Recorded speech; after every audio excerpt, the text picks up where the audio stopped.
Hi అండి. కథావాణికి స్వాగతం. కేకే భాగ్యశ్రీ గారి రచించిన ఒకే గూటి పక్షులు అనే నవలను వింటున్నాం కదండి. ఈరోజు 7వ భాగం వినేద్దామా? ఆ రోజు సాయంత్రం రైల్వే స్టేషన్కి వెళ్ళి ఓ ముఖ్యమైన ఫ్రెండ్ను కలిసి తిరిగి ఇంటికి బయలుదేరుతున్న బాలుకి సరదాగా పట్టాల వెంబడి కాసేపు నడవాలనిపించింది. ఎప్పుడూ కలవని సమాంతర రేఖల్లాంటి ఆ పట్టాలను చూస్తూ అలా వెళ్ళడం అతడికో అనర్వచనీయమైన అనుభూతి. ఆ రెండూ కలవకపోయినా సరే రైలు సక్రమంగా ప్రయాణించేందుకు దోహదపడుతూ ప్రయాణికుల్ని తమ గమ్యస్థానాలకి చేరుస్తున్నాయి. అందుకే బాలుకి వాటిని చూస్తూ ఉండడం ఎంతో ఇష్టం. ఆ రోజు కూడా అలా కలవని ఆ రైలు పట్టాలను పరిశీలిస్తూ అడుగు వేస్తున్న బాలు కొంత దూరం పోగానే సడన్గా ఆగిపోయాడు. పట్టాల మీద కనిపిస్తున్న ఒక దృశ్యమే అందుకు కారణం. పట్టాల పక్కనే ఒక యువతి తన బిడ్డను గుండెకు హత్తుకుని ఏడుస్తోంది. ఆ బిడ్డను పక్కన పడుకోబెట్టి తను పట్టాల మధ్యకు పరిగెడుతోంది. మళ్ళీ వచ్చి బావురుమంటూ ఆ బిడ్డను చేతుల్లోకి తీసుకుని ముద్దుల వర్షం కురిపిస్తోంది. ఆ అమ్మాయి ఆత్మహత్యా ప్రయత్నం చేస్తుందేమోనని అనుమానం కలిగింది బాలుకి. వెంటనే వెళ్ళి దూకుడుగా పట్టాల మధ్యకు పరిగెడుతున్న ఆ అమ్మాయి చేయి పట్టుకుని ఆపాడు. ఎవరు మీరు? నా చెయ్యి ఎందుకు పట్టుకున్నారు? ప్లీజ్ వదలండి, నేను వెళ్ళాలి అంది గింజుకుంటూ. బాలు పట్టు వదల్లేదు. ఆమె నెమ్మదిగా పట్టాల మీద నుండి పక్కకు లాగేశాడు. పట్టాల పక్కనున్న ఆ పసిబిడ్డ అదే పనిగా ఏడుస్తుంది. ఆ అమ్మాయి బాలు పట్టు నుండి విడిపించుకోవాలని ప్రయత్నిస్తూ హిస్టరిక్గా ఏడుస్తోంది. కేకలు కూడా పెడుతోంది. వదలండి, వదలండి, నేను చచ్చిపోవాలి ఉద్రేకంతో ఊగిపోసాగింది ఆ యువతి. ఆమె చేయి విడవకుండా అలాగే పట్టుకుని, అలాగే తప్పకుండా చచ్చిపోదు గాని మీరెవరో ఏంటో నాకు చెప్పి, ఎందుకు చచ్చిపోవాలనుకుంటున్నారో కూడా చెప్పి అప్పుడు తాపీగా చచ్చిపోదురు గాని అన్నాడు నింపాదిగా. ఆమె అతడి వైపు మింగేసేలా చూసింది. నా చావు నేను చస్తుంటే మధ్యలో నీ ఎకసెకాలేంటి అన్న భావన గోచరించింది ఆ దృక్కులలో. ఇంతలో సూపర్ ఫాస్ట్ ట్రైన్ ఒకటి పట్టాల మించి విపరీతమైన వేగంతో దూసుకుపోయింది. ఆమె కోపంగా అతడి వైపు చూస్తూ, బంగారం లాంటి అవకాశాన్ని పోగొట్టారు. ఈ పాటికి ఆ ట్రైన్ కింద పడి ముక్కలు చెక్కలైపోయి ఉండుదును అంది. బాలు ఆమె చేతిని వదిలిపెడుతూ, డోంట్ వరీ, మరొక అరగంటలో ఇంకో ట్రైన్ ఉంది, ఇంతకన్నా స్పీడుగా వెళ్తుంది, అప్పుడు కొనసాగిద్దురు గాని మీ కార్యక్రమాన్ని అన్నాడు తమాషాగా భుజాలెగరేసి. ఆమెకు చిర్రెత్తిపోయింది. బాలు వైపు ఓసారి చూసి మళ్ళీ ఏడవడం ఆరంభించింది. ఆమె 23-24 ఏళ్ల వయసుంటుంది. చూడటానికి చదువుకున్న అమ్మాయిలాగానే ఉంది. కానీ ఆమె మాట్లాడుతున్న వైఖరి, ప్రవర్తిస్తున్న విధానం చూస్తే ఆమె ఏదో ఫ్రస్ట్రేషన్లో ఉన్నట్లు అనిపిస్తోంది. ఆమె ఈ నిర్ణయానికి రావడానికి ఎంత స్ట్రగుల్ అనుభవించిందో అర్థమవుతుంది. ఏడ్చి ఏడ్చి ఉబ్బిపోయిన ఆమె ముఖం చూస్తే ఇంతలో కిందనున్న పసిపిల్ల పెద్దగా గుక్కపెట్టి ఏడవసాగింది. నువ్వొక్కతివి నా ప్రాణానికి, అసలు నీ వల్లే నాకు ఈ బాధలు అవస్థలు. లోకం తెలియని ఆ పసికూనని నిందిస్తూనే తీసి హృదయానికి హత్తుకుంది ఆమె. ఆ పాప ముఖం నిండా ముద్దులు కురిపించింది. బాలుకి ఆమె ప్రవర్తన వింతగొలిపింది. ఏమిటీమే ద్వంద్వ ప్రవృత్తి? ఈ పాప మీ పాపేనా? ఆశ్చర్యంగా ప్రశ్నించాడు. అవును, విసురుగా జవాబిచ్చింది ఆమె. మరి అలా విసుక్కుంటారేం? అది మీకు అనవసరం. మీ దారిని మీరు వెళ్ళండి, నా ఏడుపేదో నేను ఏడుస్తాను బదులిచ్చింది ఉక్రోషంగా చూస్తూ. ప్లీజ్, మీరు ఏదో ఫ్రస్ట్రేషన్లో ఉన్నారనిపిస్తోంది.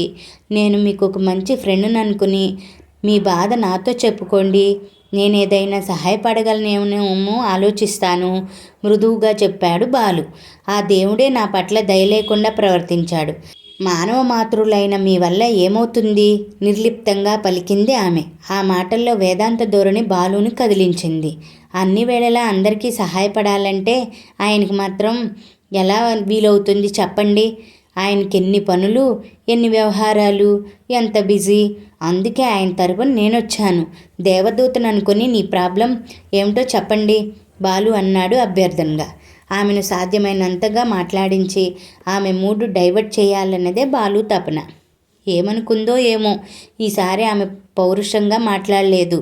తన చేతుల్లో ఉన్న పసిబిడ్డని బాలుకి చూపిస్తూ, చూడండి నా ప్రాబ్లం ఏమిటో అని అడిగారుగా, ఇదే నా ప్రాబ్లం అంది నెమ్మదిగా.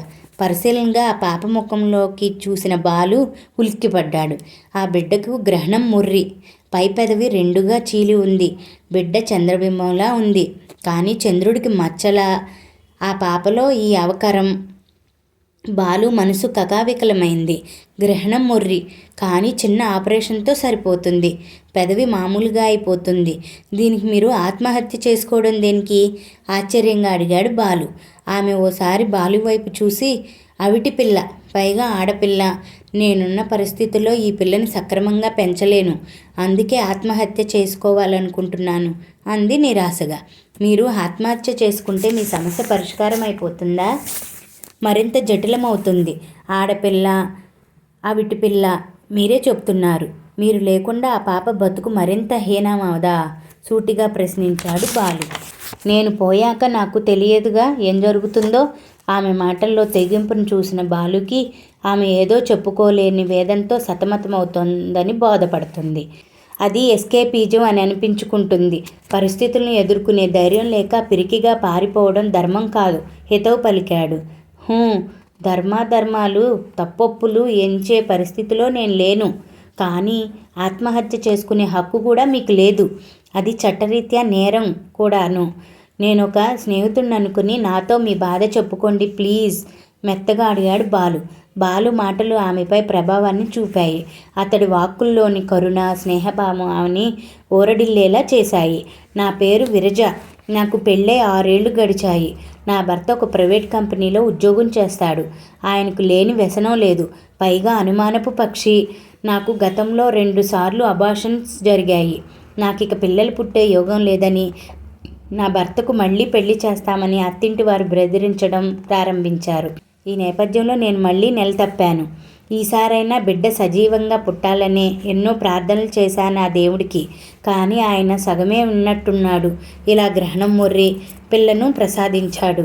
నా భర్త, అత్తవారు సంతోషించలేదు సరికదా. ఇలా అవిటి పిల్లను కన్నానని ఒకటే వేధింపు. ఆ పిల్లని ఎక్కడెక్కడో పారేసి రమ్మని, లేకపోతే మళ్ళీ పెళ్లి చేసుకుంటానని నా భర్త తెగేసి చెప్పాడు. చూస్తూ చూస్తూ బిడ్డని ఎక్కడ విసిరేయాలి లేను. అందుకు నా కడుపు తీప అడ్డొస్తోంది. అలాగని ఈ పిల్లను పెట్టుకుని జీవనం సాగించలేను. అందుకే నేను చచ్చిపోవాలని నిర్ణయించుకున్నాను. సన్నగా ఏడుస్తూ తన కథను వినిపించింది ఆమె.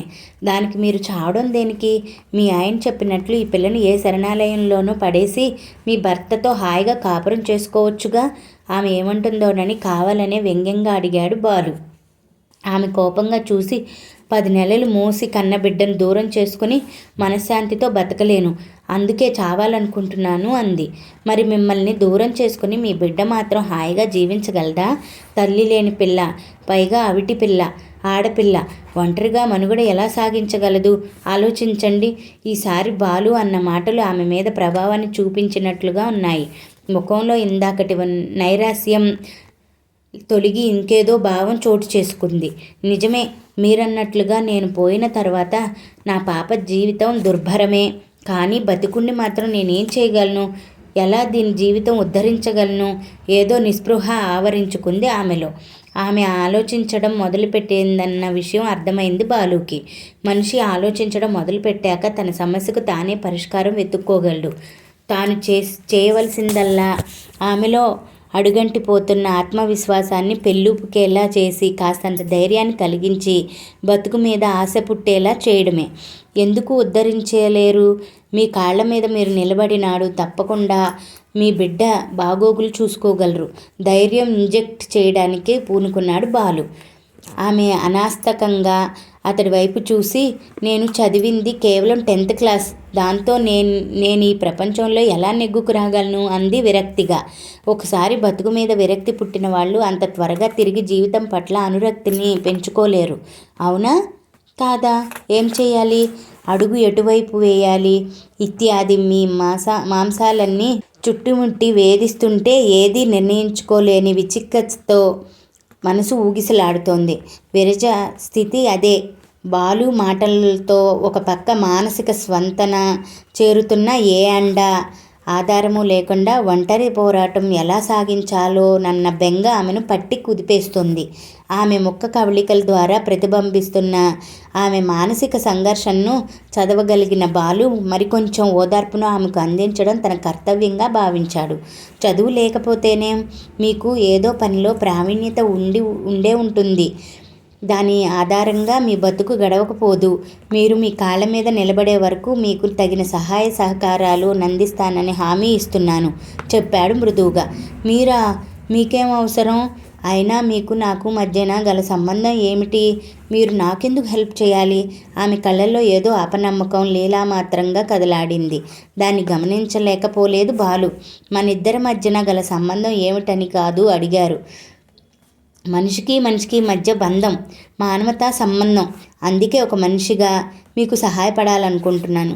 అంతేకాని వేరే దురుద్దేశం లేదు నాలో.